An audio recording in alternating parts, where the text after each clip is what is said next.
Uh, at the beginning of the year, I usually find out different levels and abilities of the students.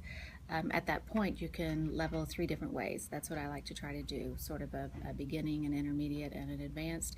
And I almost always make lessons with intermediate and advanced, as well as the lower activities for the kids to do. So it's really important to bring any children that are maybe in the lower part of what we're learning. It's important to bring them up to where they need to be. Any student that is advanced and maybe needs a challenge, it's really important to make sure that they get that challenge. A lesson. How do I develop a lesson?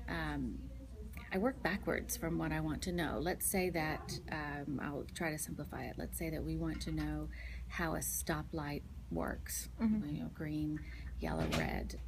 What I might do is I need to figure out at first what I want the students to learn and how I might want them to learn it.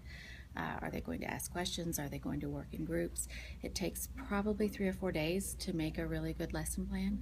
I also need to keep in mind what we had just talked about and make it level, where we have a beginning level, an intermediate level, and a challenging level.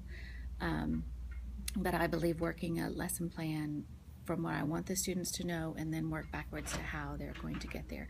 That's the way that I make lesson plans. I think most teachers do the same thing. Classes.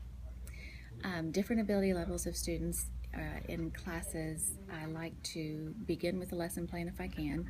Most of the time, I might find out that a student is not working up to their potential, and I might have to change their lesson or change their activity right in the middle of when we're trying to teach. And sometimes, if I'm diligent in my lesson planning, I'll have something for them to do, something that might help them get over the little hump, the little hurdle that they might have. I don't know if that answers your question, but I do try to have something available for all different levels, just in case someone gets stuck. While learning. I definitely believe in having fun while learning. If we're not having fun, we're not going to really pay attention to what we're doing. I think it's the same from elementary school, middle school, and high school. If it is boring or if you are disengaged as a student, you're not going to want to participate or want to learn. So it is very important to have fun. I think it's very important too for the students to know what they're studying, to have a target that they need to reach while they're studying and learning and working in groups. Day.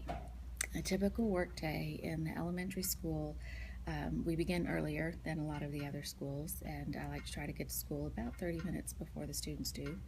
As the students trickle in, they have worksheets that are things that they're going to be working on. Sometimes they have missing assignments, and I like to let my students work on their missing assignments in the morning.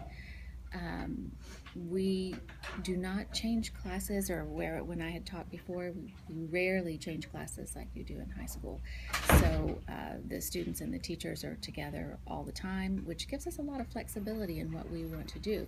For example, instead of just having 45 minutes of math class, if we're learning and the students are really trying to get a particular standard or something that they're trying to do, we can stretch our math class on to about an hour.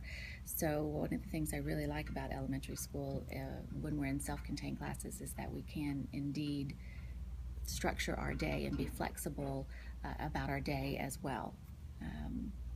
Typically we go to recess in elementary school, which is not something we do in high school, and that's a lot of fun.